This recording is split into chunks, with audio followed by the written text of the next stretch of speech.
Are mermaids real? And if so, where's the evidence? 1 year ago, Animal Planet first aired Mermaids, the Body Found, and left people wondering these questions and more.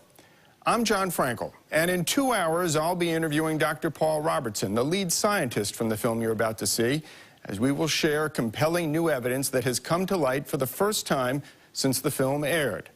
We'll begin immediately following this broadcast, so sit tight, stay tuned, and we'll see you in 2 hours. As a scientist, I was never a believer in conspiracy theories. I believe Al-Qaeda was responsible for the 9/11 attacks. I believe we landed on the moon. And I believe Oswald shot JFK. Okay. No, to believe our government covered up these events requires proof. A conspiracy theory, like any theory, needs proof. So that's the first question I'd ask me. Where's your proof?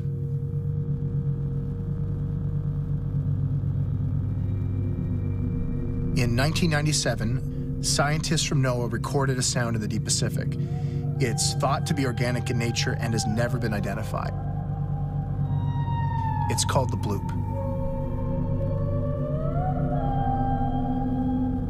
In the early 2000s, it was proved that the Navy beached whales while testing sonar weapons. For years, the Navy denied that they were responsible for these beachings. These are facts. And in some of the incidents, there were reports of something else washing up with the whales. In 2004, 2 boys were the first to arrive on a mass whale beaching in Washington State. They captured it on a cell phone. The boys claim they saw something that day.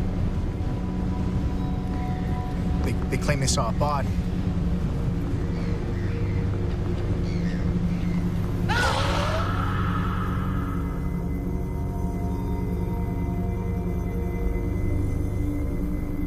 And they went on record claiming they saw a body. That official record was later changed, and the Navy took the remains of what the boys found. I know this because I was part of the team investigating that beaching and what the Navy did that day. And I believe I know what it is that they took.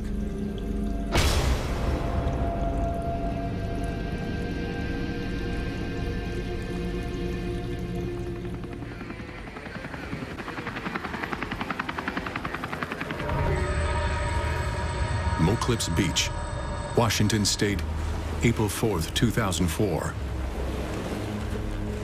Site of the largest mass whale beaching in United States history.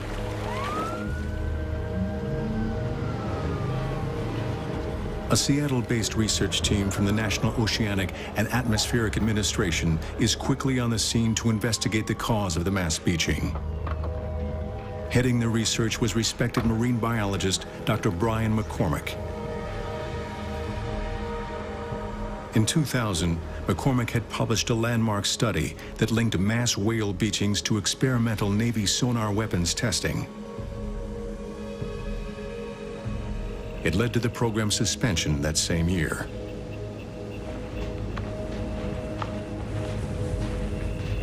Dr. McCormick and his team suspected that the Navy had begun operating their sonar once more. Now, 2 members of that team have agreed to speak on camera for the first time about what they claim the Navy discovered but has never disclosed. I remember looking out over the dunes, and the scale was incredible. I'd never seen anything like it. My name's Paul Robertson. I was a research assistant with Dr. McCormick, working at NOAA for several years by then. By the time we got there, the wind was so bad that it had driven everyone else off the beach, and a storm was coming in, so it was just us and the Navy. They'd cordoned off a section of beach, and there were guys in hazmat suits. It could have been biologists or medical staff, we weren't sure, but that got our attention. Brian was one of the first scientists to draw a connection between the mass beachings and Navy sonar use.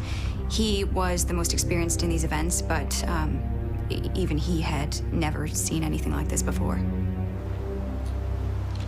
I'm Rebecca Davis. I was a field biologist at NOAA. I was working in the Marine Mammals Division before I joined Dr. McCormick's lab in 1999. Blood was visible coming from the ears of the whales. We had never seen that before, where every whale was bleeding from the ears. This meant that they had all suffered some kind of major internal trauma. We took multiple organ tissue samples, and we were going to study those under the microscope to determine cause of death. We packed up as quickly as we could, but Brian wouldn't leave. He wanted to get as many samples as he could because he wanted to know what the Navy was doing out there. After the Navy left, we went down to where they'd been working, and none of the animals had been cut open. They hadn't been autopsied. We had no idea what they would be doing down there.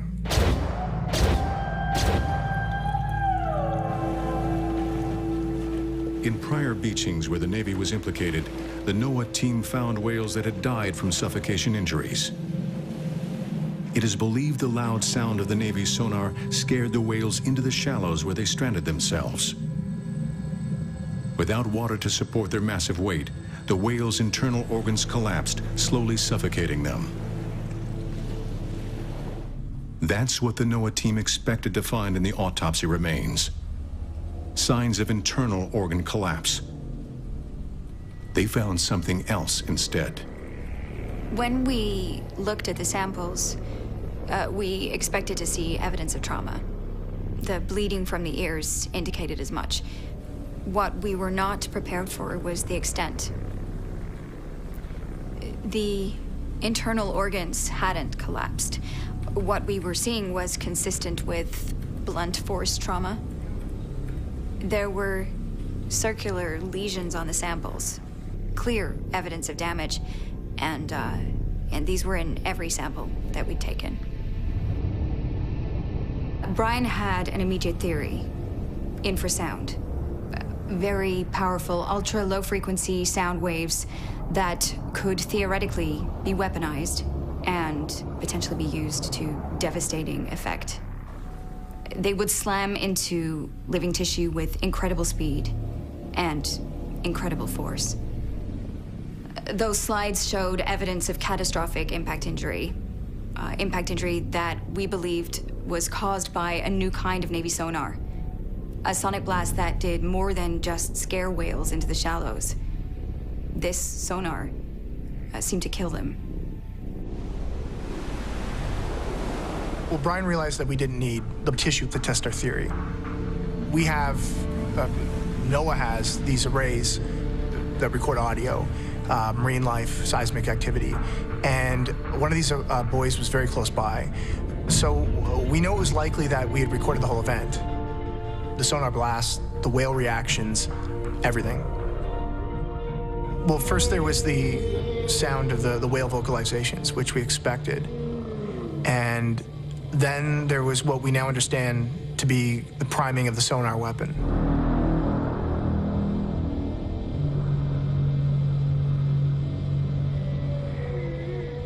And then there was a moment of silence, and this proved to be the calm before the storm, because then it was bam.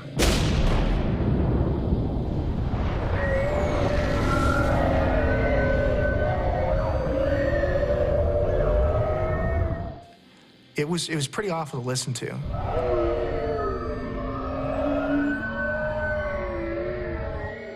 Brian was so preoccupied with cataloging this sonic blast that he almost missed what else was there.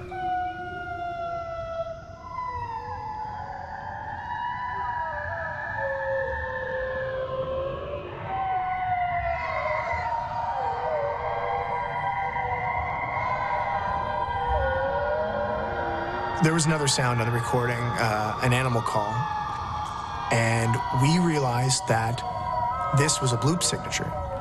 the same creature that Noah had recorded back in 1997. But in this case, our recording was much longer. It was the most complex, intricate animal call I had ever heard. And we had no idea what had made the sound.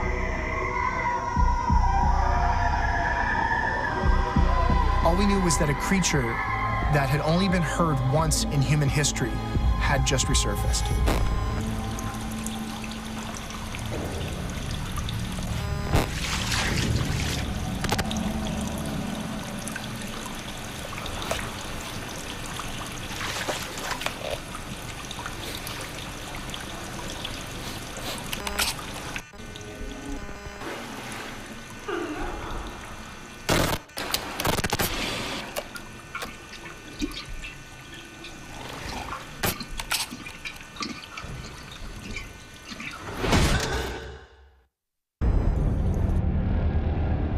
I've seen the footage that was supposedly taken in Beaufort.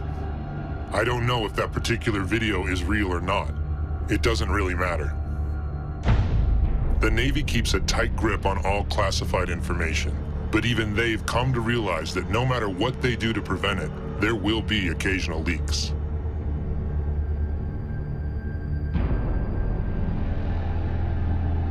And when there is a leak, they've learned how to control it. It's no surprise that the Beaufort video was immediately branded a fake. The Navy tells us it's not real, so it's not real. Whenever a leak happens, the military has a way of using its influence to make the general public believe what they want them to believe. What I can't tell you is that I've seen a creature in the Navy's possession. We took it after the first test in Washington State. I was on the beach that day, but we weren't the first ones there.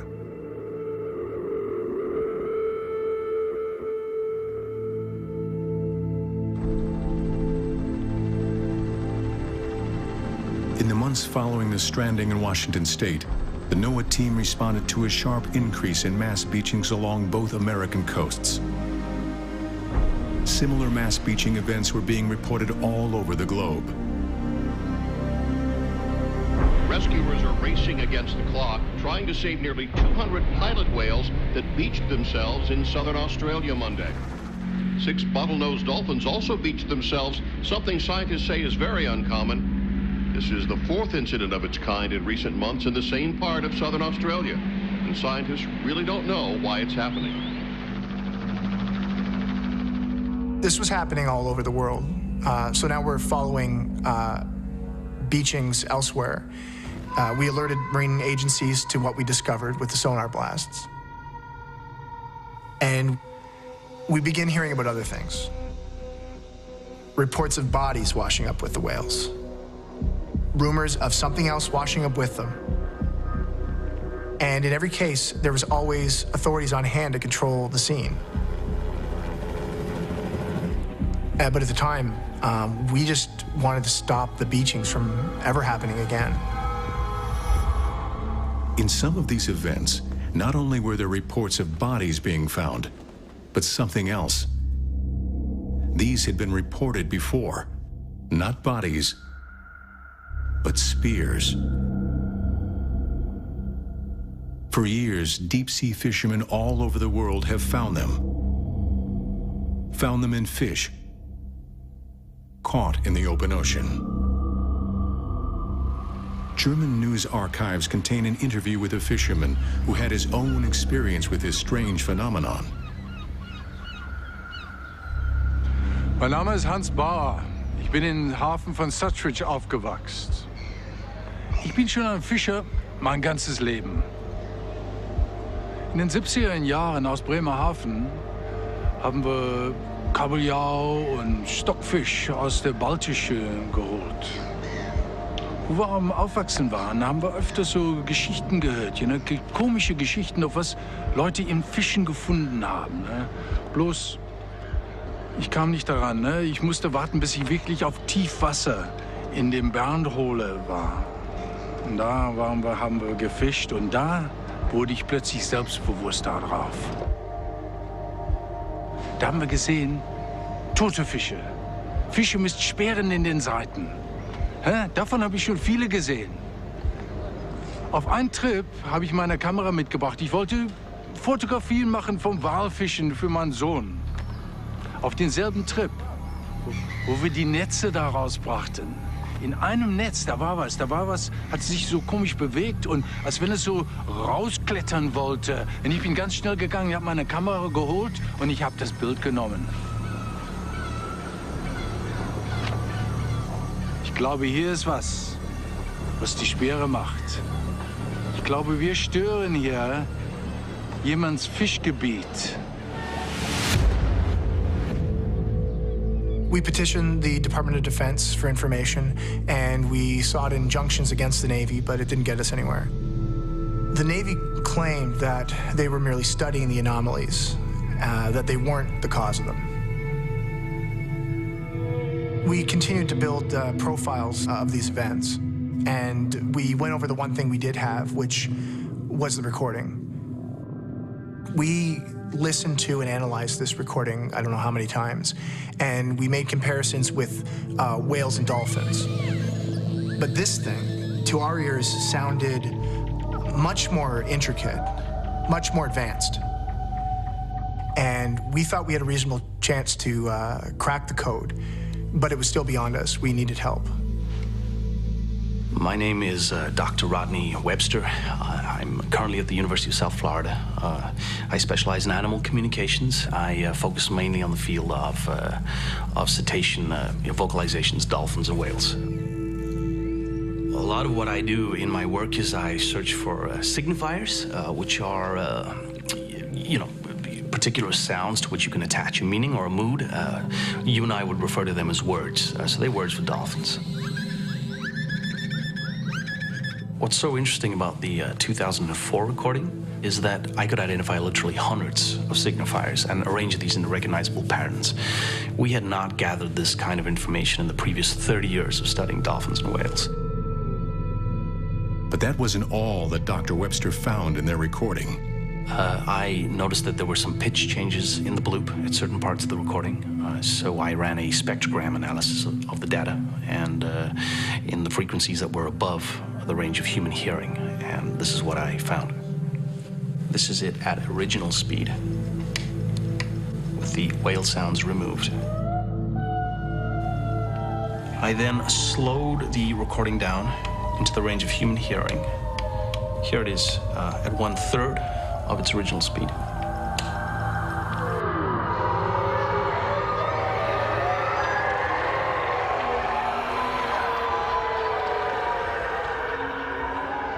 Multiple individuals, literally thousands of different signifiers, at least half dozen individual voice prints. So what you see here is language. They're talking to one another.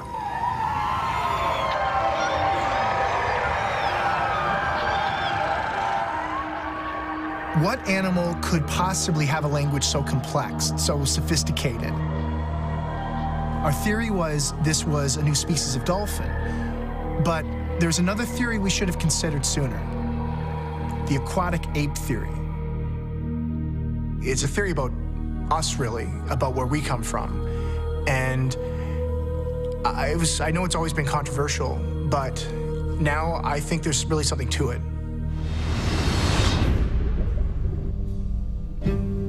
Why are we so different from other terrestrial animals? According to the theory, it's because there was a time when early humans spent much of their lives in the sea. And the traits that make us so different from other land animals are a legacy from this period. We can control our breathing like marine mammals and hold our breath longer than any other land animal. The human record for breath holding is nearly 20 minutes. That's almost as long as a dolphin can dive. Compared to our closest relatives, the apes, we have a much more flexible spine, and we have partial webbing between our fingers and toes that they don't have. These are features for an aquatic environment. Why have them unless to help us swim? And human babies hold their breath underwater automatically. They instinctively know how to swim, whereas a baby chimp or gorilla would drown. And unlike other apes, we shed our hair. Hair creates drag in water. And we have a thick layer of insulating fat that keeps us warm in water. The only other animals born with as thick a fat layer are exclusively marine mammals. Some humans are so well adapted for life underwater that they still hunt at the bottom of the sea, walking across the ocean floor. The Moken people of Southeast Asia can contract their pupils at will to control for water distortion. They actually see underwater as clearly as if they were wearing a mask. And in some places in the world, humans are still so proficient in the water that they can catch fish without hooks or nets. All these adaptations for life in the water, but we lack adaptations that are commonplace in other land animals. We shed salty tears and sweat. Salt and water are valuable resources. Other land animals have efficient ways of conserving them. We don't. Why? Because part of our evolution took place in the sea. Now, this is all theoretical, but the land-to-sea transition has happened before. It's documented science. Orcas have evolved from a wolf-like ancestor millions of years ago, and there are more recent examples. 150,000 years ago, a fractional amount of evolutionary time, a group of brown bears split from the rest of their line. They evolved into a new species. They became polar bears. Polar bears are capable of holding their breath for minutes at a time underwater. They've even developed webbing in their front paws to help them swim. They are currently, before our eyes, evolving into marine mammals. And if this is happening to polar bears now, why couldn't this have happened to the human line at some point in our evolution?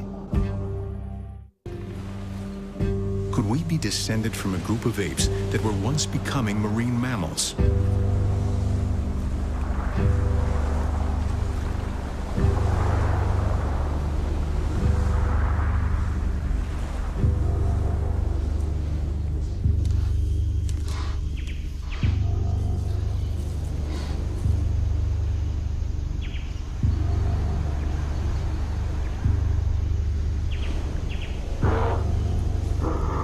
Some scientists believe our ancestors left the forest for the sea. But what pulled them here? What drew them to the water's edge?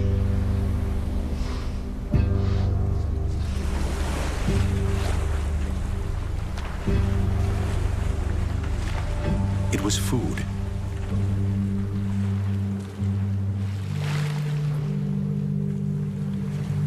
It is even thought our ability to walk fully upright first evolved here, wading in the shallows where food was easily found.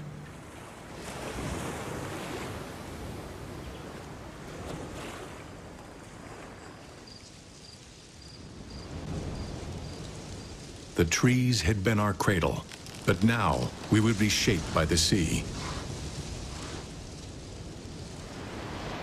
Over time, more human ancestors collected along the shoreline. It is even thought that this is where our advanced intelligence began to develop. Brain-building nutrients like iodine and fatty acids were abundant in the crustaceans and shellfish that could be gathered here. We were beginning to change, and so was the environment.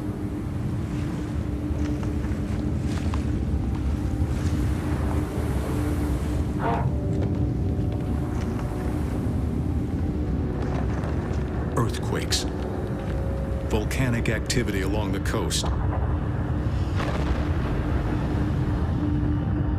The East African coast would soon be flooded over by a rising sea. Some of our ancestors pulled inland, retaining some of the features they'd adapted during this aquatic period of their evolution. Others went in a different direction.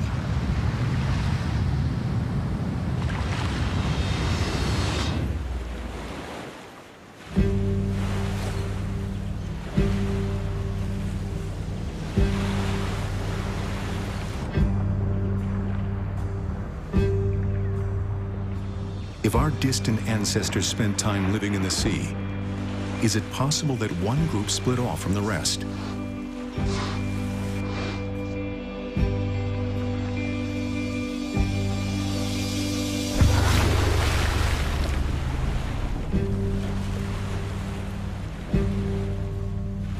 And rather than retreating from the water, did they go deeper in?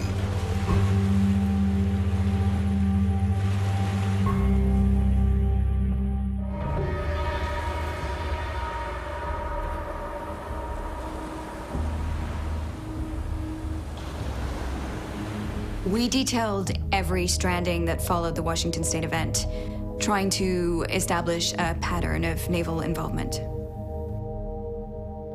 If we could prove that this was a new species being affected, we figured that this might give us leverage, that we could compel the Navy to divulge what they're doing and possibly stop it.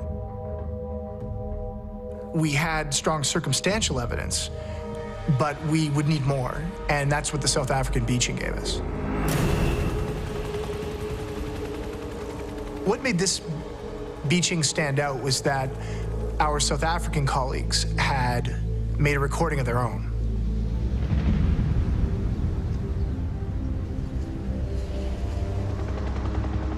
Well, we of course had heard of the work of Dr. McCormick. We'd heard the reports linking large-scale beachings to sonic events. And we'd also heard the rumors that such an event may have affected a species as yet unidentified to science. And of course, we'd heard of the bloop recording. My name is Dr. Gavin Dittmar. I am the head of acoustic research at the Marine Biology Research Center at the University of Cape Town. We had an underwater array just about a kilometer off the tip of Cape Town. And this was part of a research program to monitor whale populations at certain times of the year. That's why we contacted Dr. McCormick. We now believed that we had found the same thing.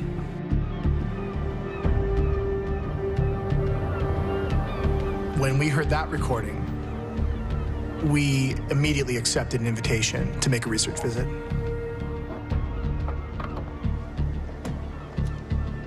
We arrived about 40 hours after the event. And again, we weren't the first. Other official investigators had already come and gone.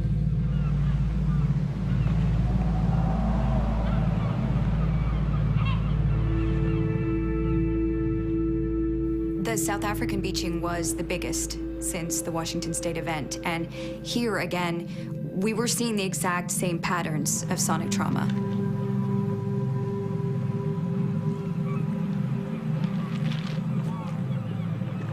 What was different in South Africa was the recording itself. Here we had another bloop signature, the same mystery creature that we had recorded. We had the same low-frequency sonic blast. But here, it was what happened before the blast that was revealing. Here was a bloop call similar to the one we recorded. It was obviously the same kind of creature. And this time, there was dolphin chatter on the recording. Not surprising, dolphins are in these waters and they get stranded in these events as well. But here there was communication, back and forth communication between our bloop creatures and the dolphins, which made us think, is it a dolphin? Is it some new species of dolphin? And from that point on, that's what we thought we were looking for. To that point, we only had acoustic evidence. But physical evidence, that was the breakthrough that Dr. Dittmar gave us.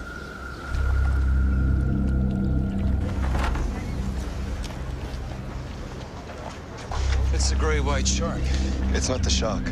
It's what's in the shark.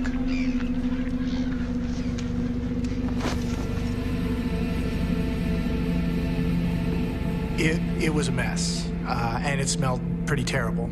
There were parts that looked like they might have been from a dolphin, parts that looked like they're from a seal, but no seal or dolphin we'd ever encountered. And There were other body parts too. We had no idea what we were looking at, but we thought right away, jackpot. This was something new. This was a new species.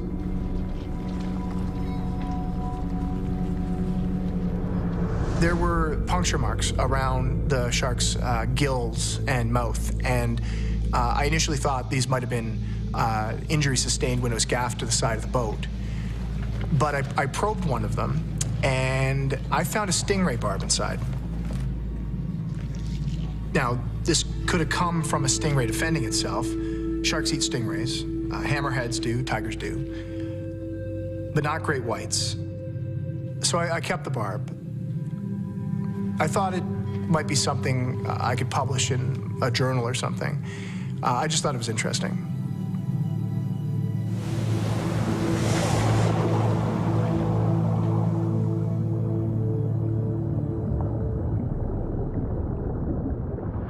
A million years after entering the sea, the aquatic apes would now be better adapted to their new world.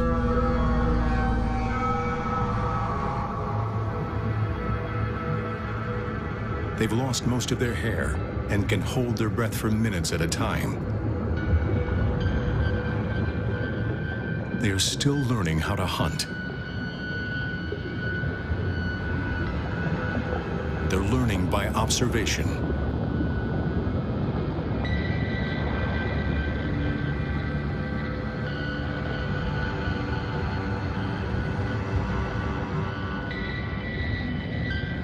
Unexpectedly, the dolphins scatter.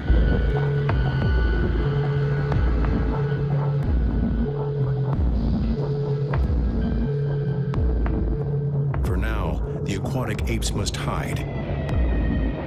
But eventually they will learn to defend themselves against the dangers present in their new world.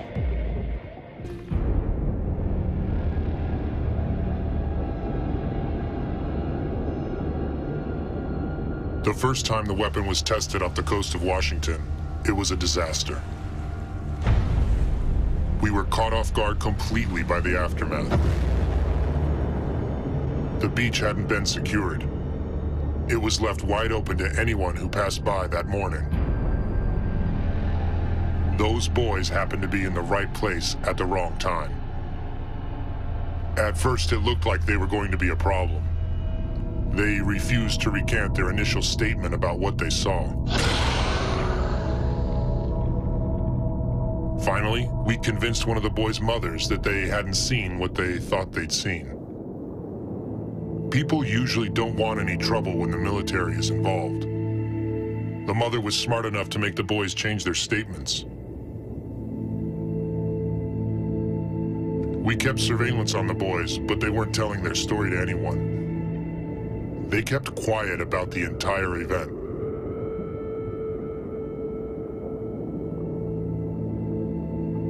After that first test, we didn't leave any beaches unsecured again. We weren't going to let anyone else find anything.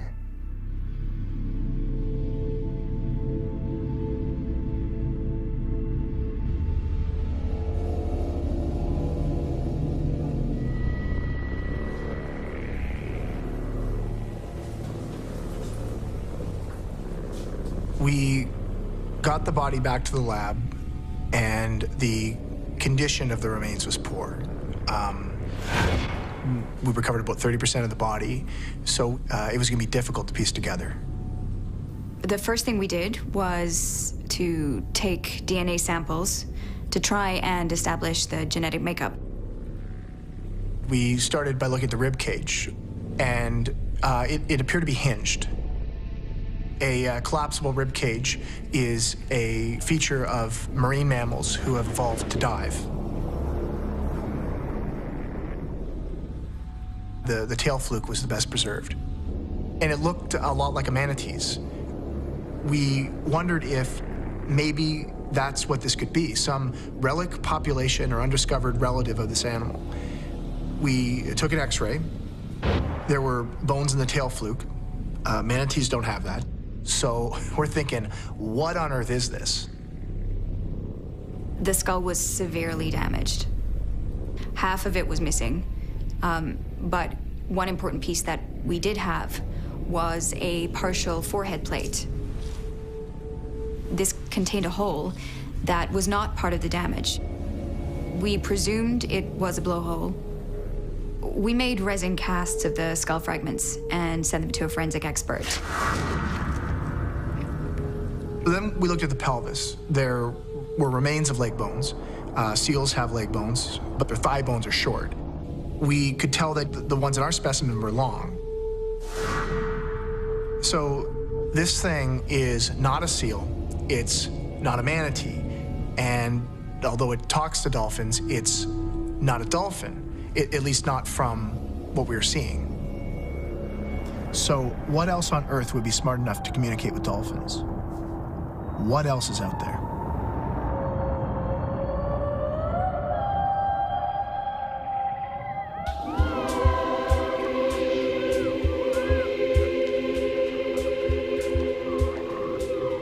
A creature that once hid in shadows now swims in open sea.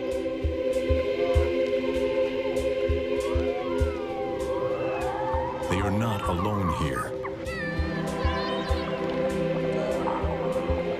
They are bonded with another intelligent being. It is a bond of friendship. For now, they play together. In time, they will hunt together.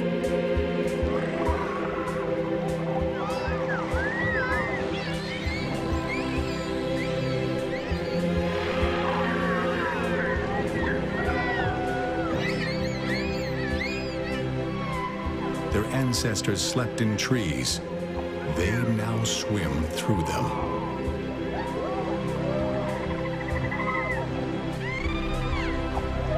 Soon, their transition would be complete. Like the dolphins, they would belong to the sea.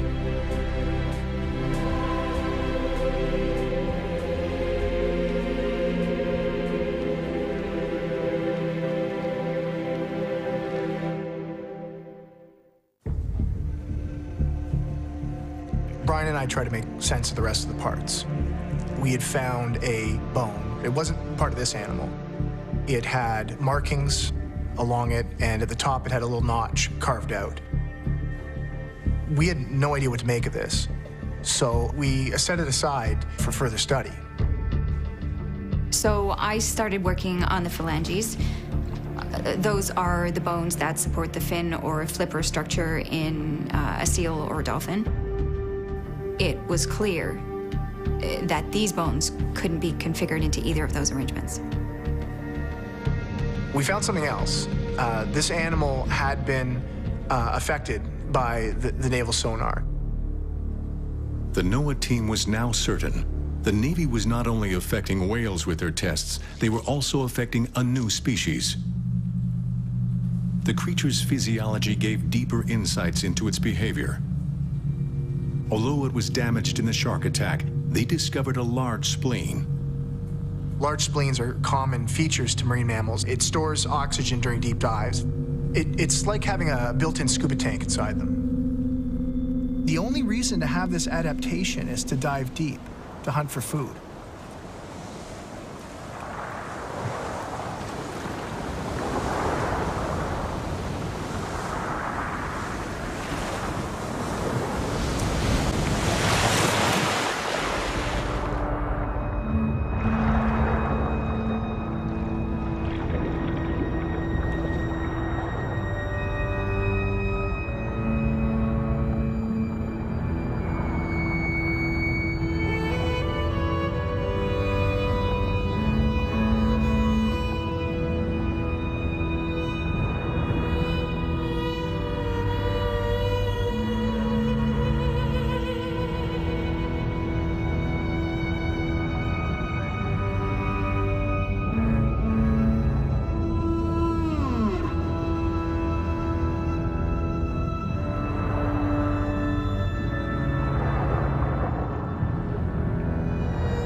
Every time we found something new, a dozen more questions would pop up.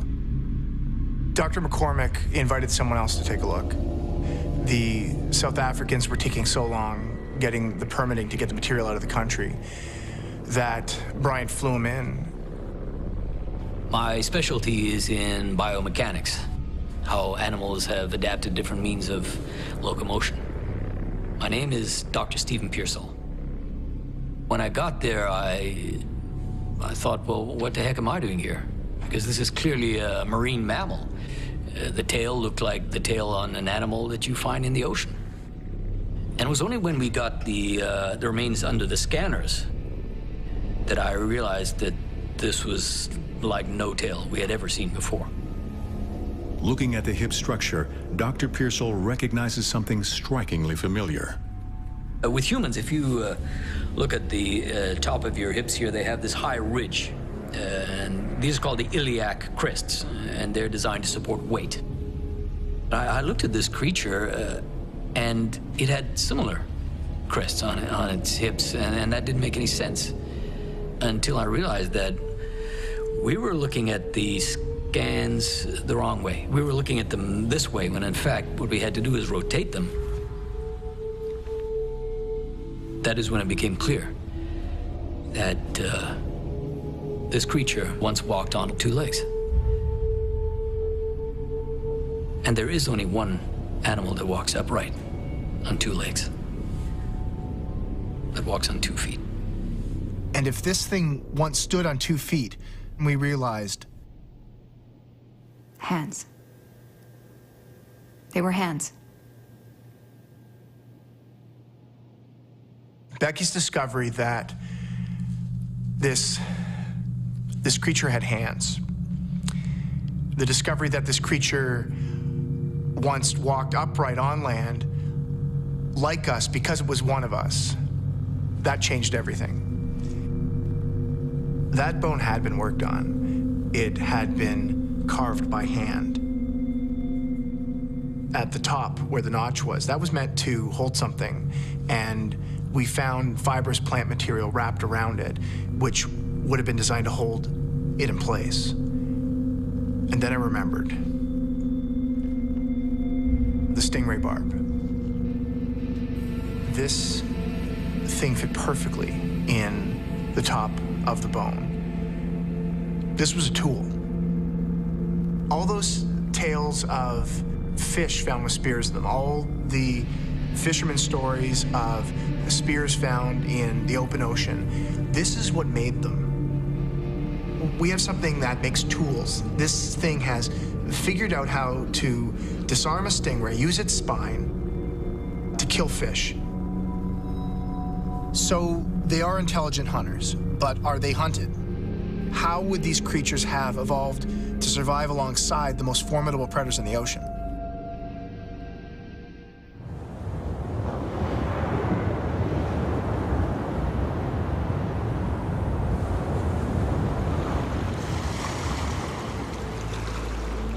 Land, covered in glaciers. Land must seem a cold and foreign place to them now.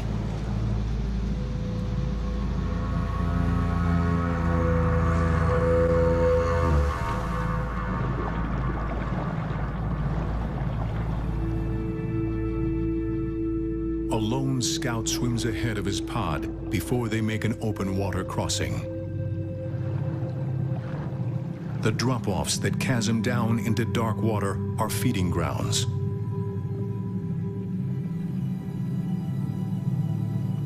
Whales gather here.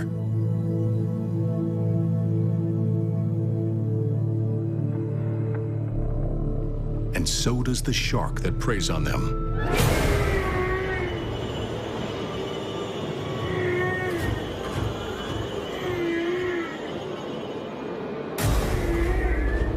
Megalodon, a shark as big as a whale, a shark that ate whales. 1.5 million years ago, the creatures would have confronted the greatest monster to ever rule the seas.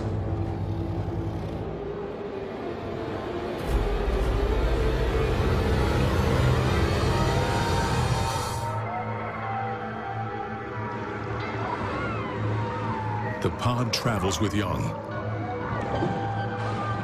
They must be protected at all costs.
The body was one of the most important anthropological finds, possibly one of the most important scientific discoveries in human history.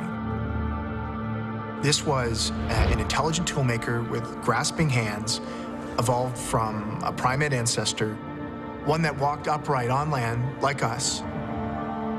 If this creature is part of the human family tree, how human is it?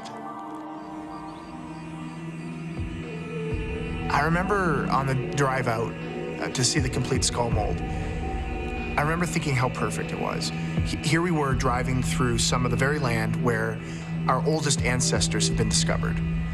And now we're about to meet a new one.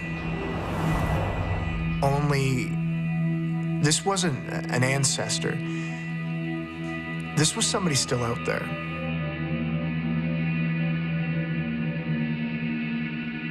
My name is Dr. Leanne Fisser. I'm a forensic anthropologist in the Department of Human Evolution. I reconstruct the appearance of an individual based on fragments of skull and other bones.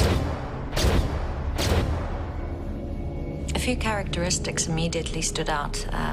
The skull had very large orbits, bigger than any fossil or modern human that I'd ever reconstructed. The eyes would be quite big, and large eyes are found in animals operating in low light. The next thing I noticed was evidence of a skull ridge. Such skull crests are found in some of our relatives, but not in modern humans. Apes have them, and they are also found in some of our early ancestors.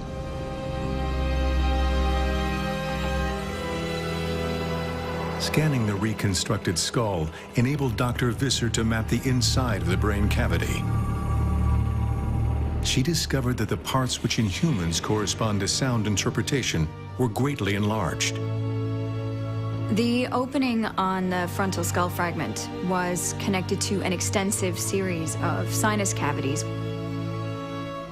The shape and features of the skull revealed to us just how elaborate the creature's acoustic capacities really were. The concave shape in the front of the skull indicated that it had a melon, a specialized mass of fatty tissue that enables dolphins and other whales to echolocate. It wasn't a blowhole. This wasn't used for breathing. It was used to channel sound. The skull reconstruction proved it could do this, that this creature could echolocate. This was the creature that had made the sound. The calls had never been identified.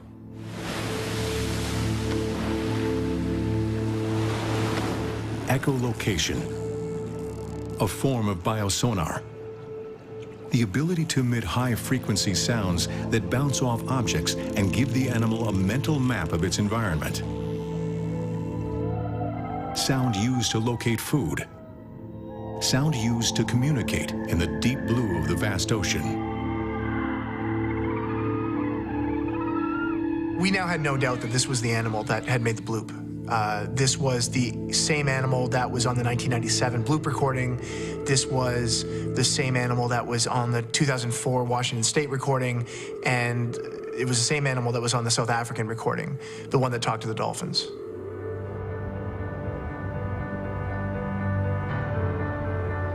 The creatures in the dolphins call to one another.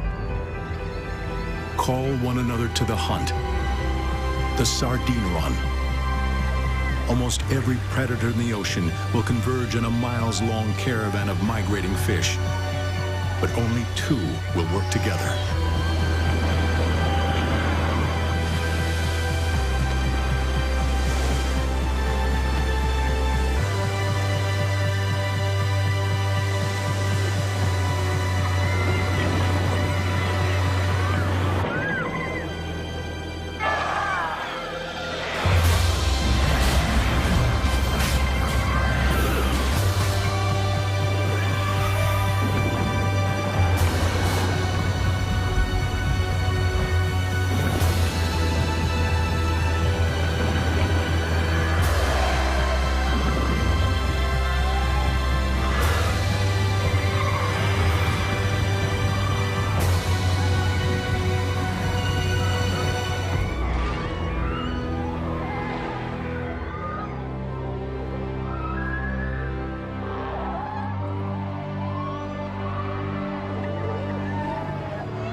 We had just found a creature of fable.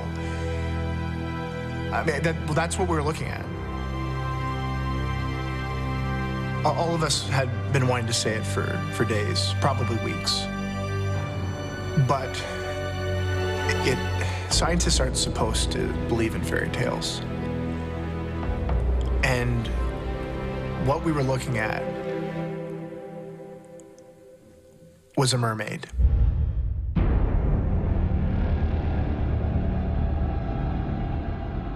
If the Beaufort footage is real, then it's not the one we took off the beach in Washington.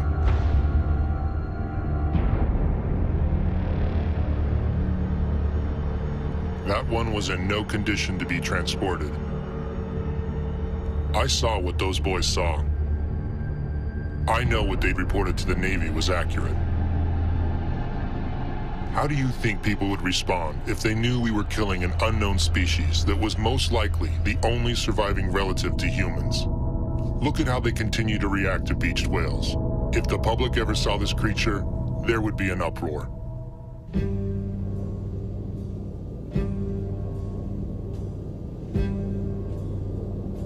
So I asked myself, how could this thing stay hidden so long?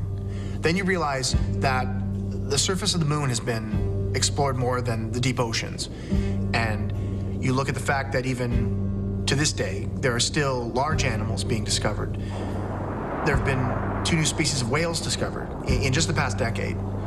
These are 30-foot, 40-foot long animals that have never been seen before, never been recorded. Giant animals found for the first time ever in just the past 10 years. So yeah, it's possible. It's still possible to stay hidden.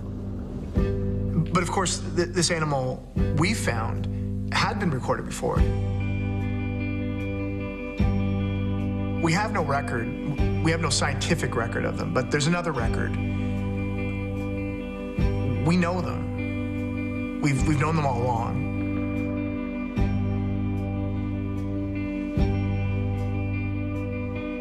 The accounts have been told by sailors the world over. The seafaring Greeks described them, as did the Vikings, as did the Chinese during their great period of maritime exploration.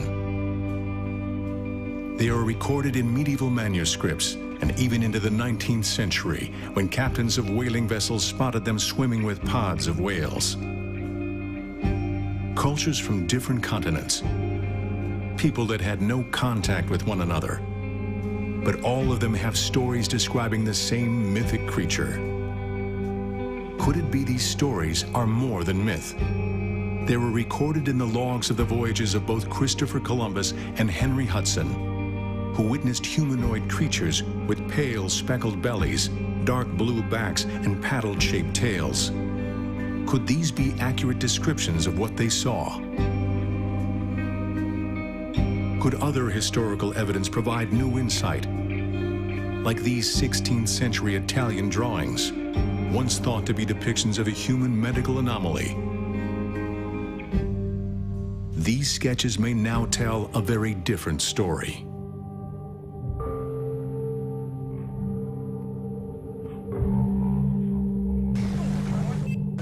Even today, accounts still emerge, like this hastily shot video captured in 2005 off the Adriatic coast.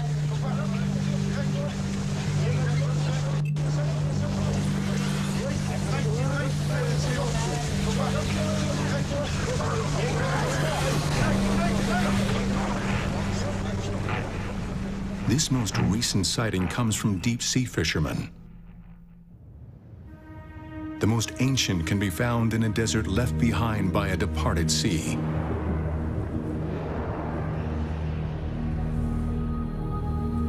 These sandstone caves once looked out over a tidal bay some 30,000 years ago.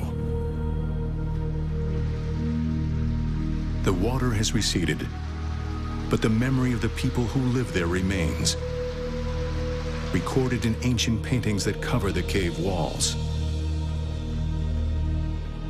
Archaeologists believe these may be among the oldest mythic images ever made by man. Are they the projected dreams of early fishermen, imagining themselves with tails, swimming out to catch fish with spears and nets? Or are they something else?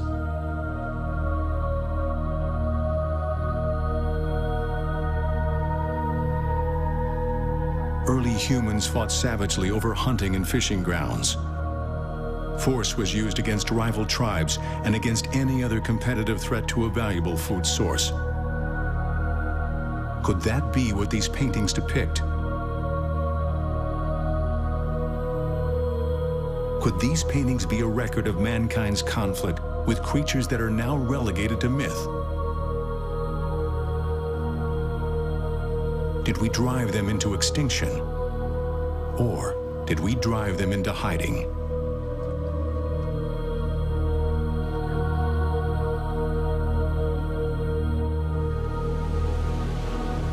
If they persisted, if they survived, they must have hidden somewhere. But where?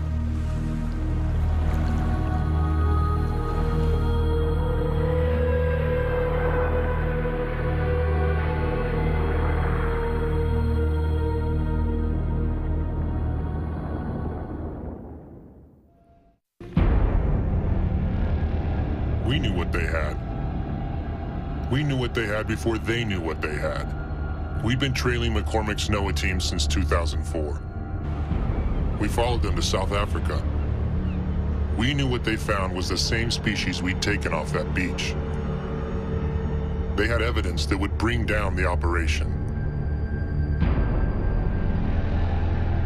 They had physical evidence that could stop us. Do you think we were going to let that happen? But they were advancing our research, so we let them continue for a while. By that point, we had concluded in South Africa, and we were preparing the evidence to travel back to the States. But the permitting, once again, The South Africans were being difficult about getting permits to get the evidence out of the country. We should have known at that point what was going to happen. It's hard to remember it all now. It's hard to remember how excited we were. But the reason I've agreed to do this is because I think it'll help. Becky and I believe that. Brian, however, is a bit more cynical. I think he doesn't have that kind of faith. And I don't blame him, certainly not after what happened.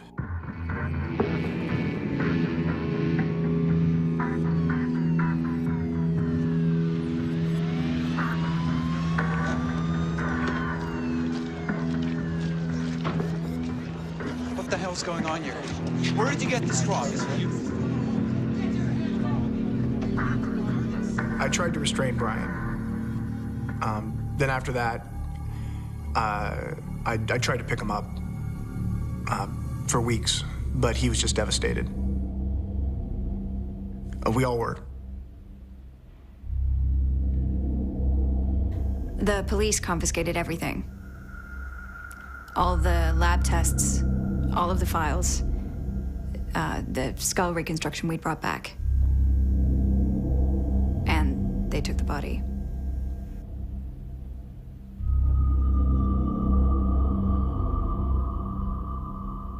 Well, I've certainly never seen anything like it before, and I've worked here for 20 years. This was unprecedented. This was not some normal police raid. This was a slick operation. They came early in the morning when they knew no one would be around. They had all the right documentation. Confiscation of a discovery of national importance. I mean, I've never heard of that before. We knew who did it. I mean, we all know who is really behind it.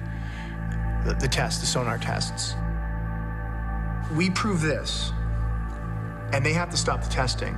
They have to acknowledge that they have a sonar weapon.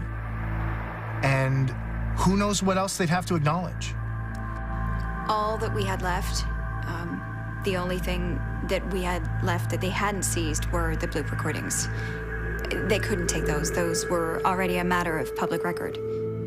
We were so focused on everything that we'd lost, that the government had taken, that we didn't realize that everything we needed was in those recordings. The recordings would prove to be everything.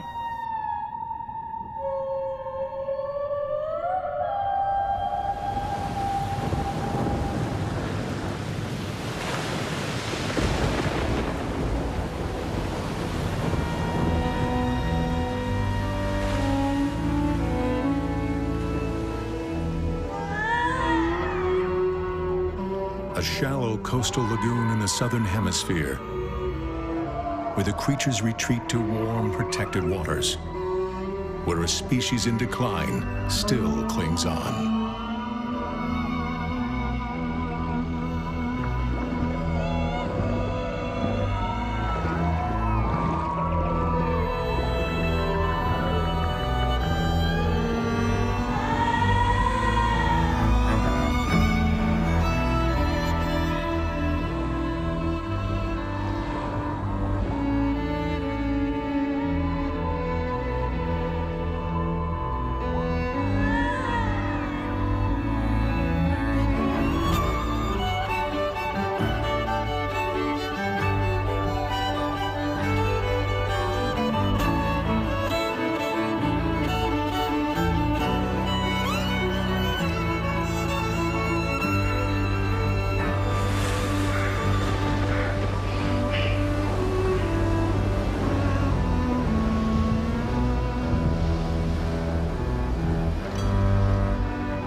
When we got back to the States, we were in shock.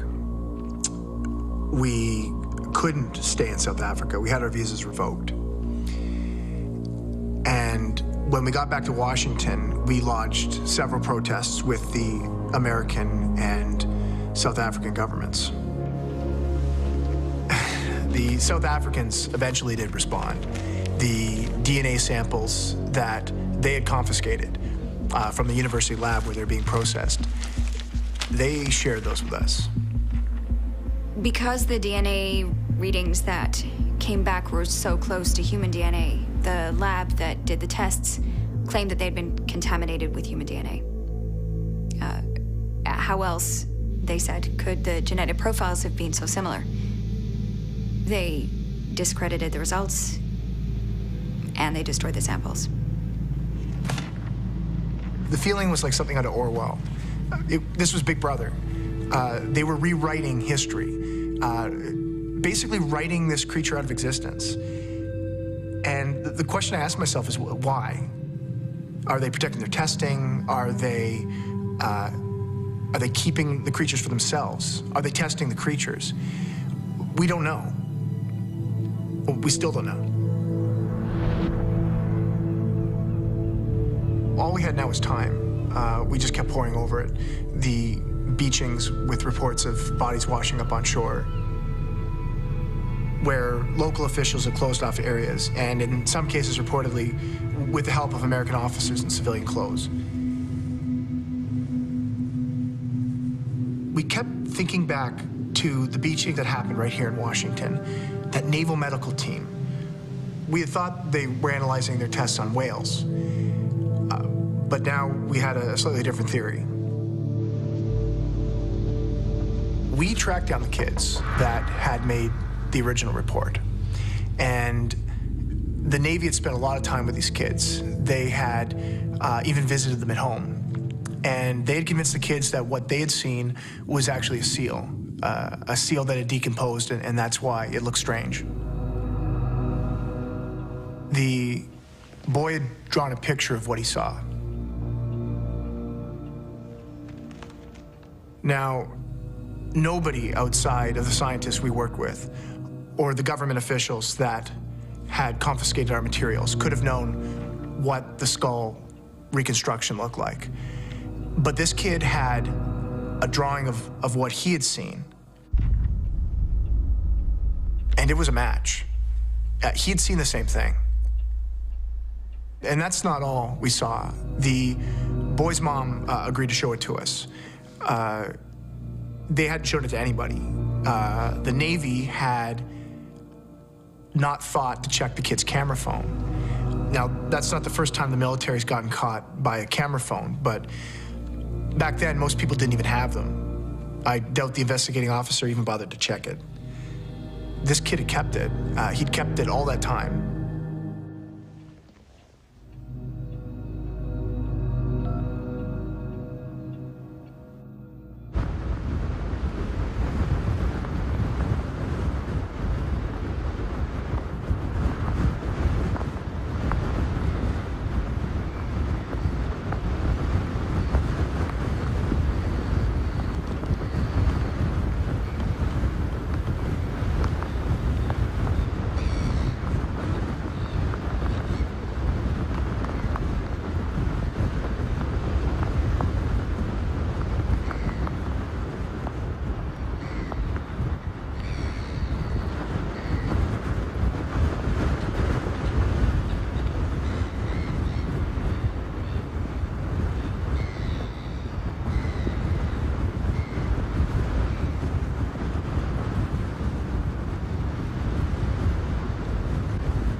The first time I watched the video, I remember feeling a chill, and not from the shock of seeing it alive, but I remember thinking about the moments before the sonar blast, that this creature didn't stand a chance.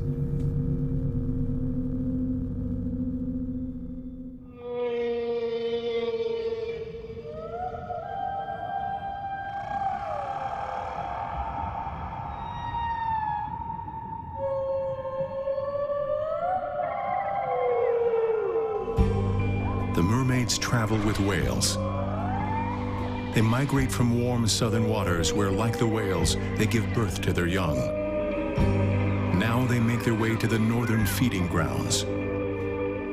Whales offer protection from orcas and open ocean sharks. And females with young can draft off them, conserving energy as they swim up the long length of the Pacific coast.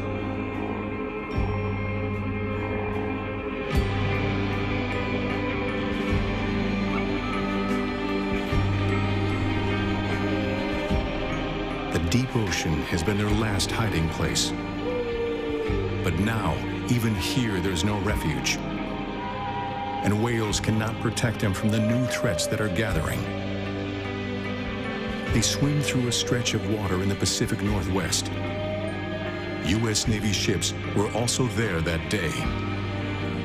What happened to them next was captured on NOAA audio recordings.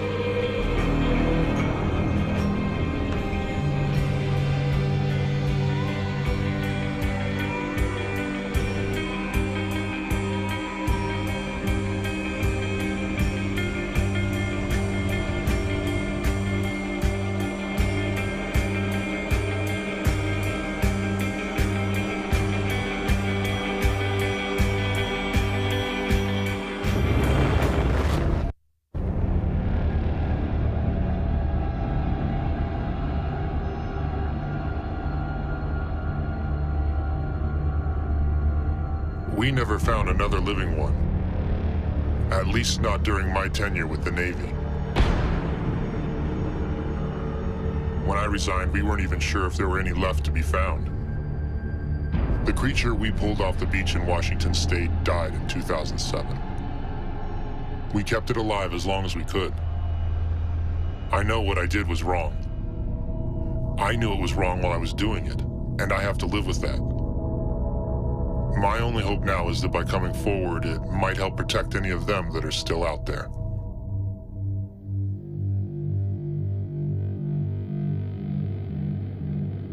We knew that they were washing up with the whales.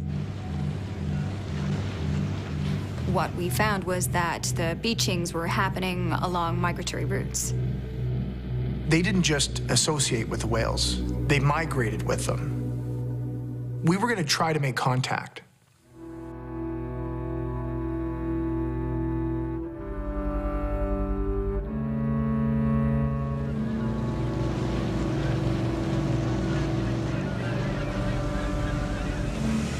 We knew we were in the right vicinity when we saw the whales.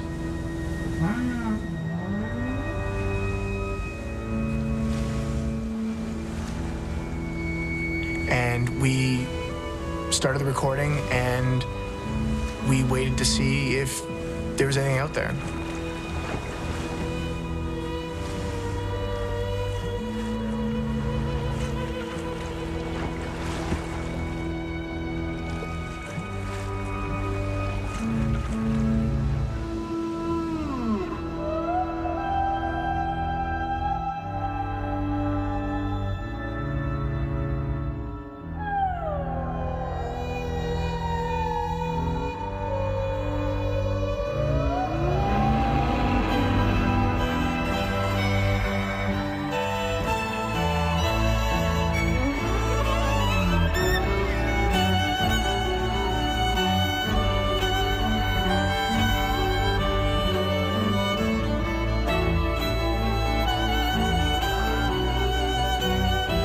There was something out there.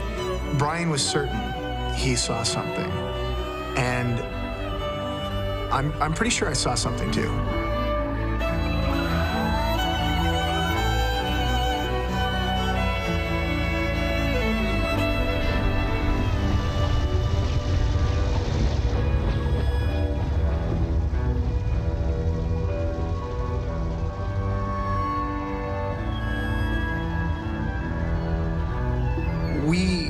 Our activities were being observed. I mean, this was Big Brother. And anything we would have recorded that day, we weren't going to be able to keep. We were not going to get the story out that way.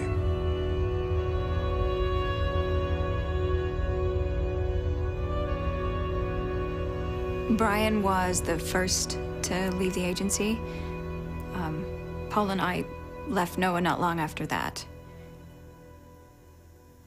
I haven't spoken to Brian since he left. I believe he thinks that the only way to save them is to find them. But I don't think that anymore. And I don't think Paul does either. Brian had become consumed, and he'll follow that call to the ends of the earth. And he may very well find them. I know he's still looking. After that day, for me, I'm not sure I can help. And I'm not even so sure we should try. I started thinking of them as fellow beings. And the last time we lived alongside a fellow human species was Neanderthals. We displaced them. Some scientists think we actively hunted them, that we devoured their very existence. It's the same thing. What we did on land to one of our own, we'll do in the sea. We're not so good at coexistence. Sometimes other responsibilities supersede science. My only goal is that the Navy stop their sonar testing. That court inquiries open into their activities that then lead to court orders to stop it. Mermaids have persisted only because they can hide. And I hope they stay that way. I hope they stay hidden. I don't want to hunt them anymore because they don't want to be found.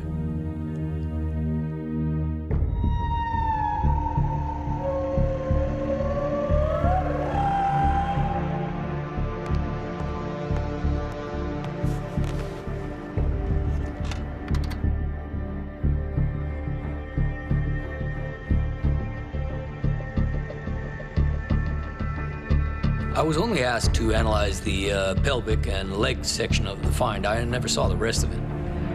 All I can tell you is that this was not the result of some strange bone disease or any deformity.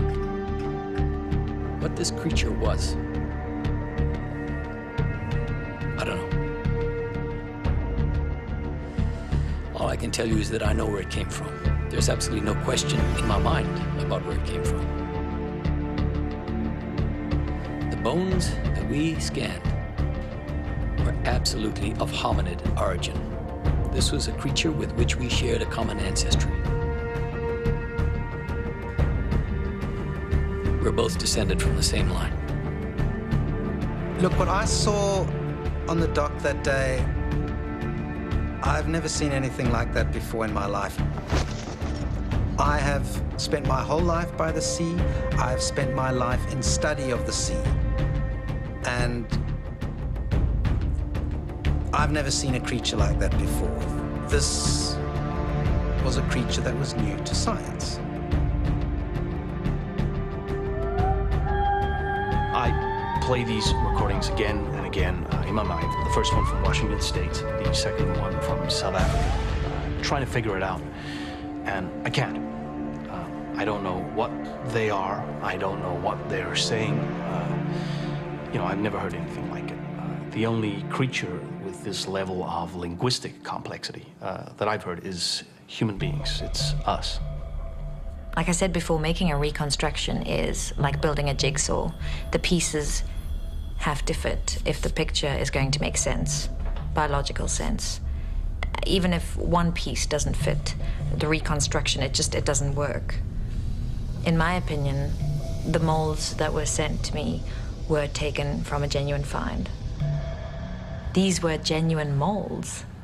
This was a real animal. Call it what you like. Well, forget what we're claiming.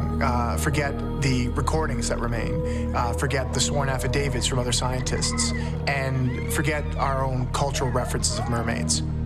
There is another culture that remembers them. Nature doesn't lie, so look to nature.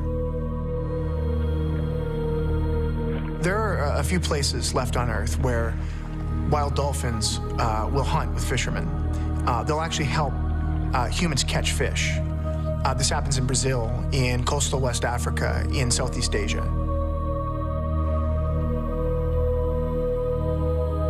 Fishermen go down to the edge of the water and into the shallows. They're calling them. They call in the dolphins, wild dolphins, from the sea. And the dolphins answer the call by driving in schools of fish toward shore. Then the fishermen encircle the fish schools and all the dolphins with their nets. The dolphins don't panic. They stay entirely calm. They know that the fishermen will let them out as they pull the nets tight. They let the dolphins out before they pull the fish ashore. And then the dolphins wait in the shallows, bobbing with anticipation in the water as the fishermen give them their share. They toss fish to the dolphins to eat. They divide the catch, essentially. Dolphins and people split the spoils. They share the fish they caught together. Cooperation between two animals of two different environments. There is nothing else like this on Earth, and nobody knows how it began, how this partnership started. It's one of the great mysteries of the oceans, how this partnership between people and dolphins evolved. How could people teach dolphins to do this? Well, we didn't. We didn't teach dolphins to do this, they taught us. And I think that they learned it from someone else. We are not the only culture with a memory of mermaids.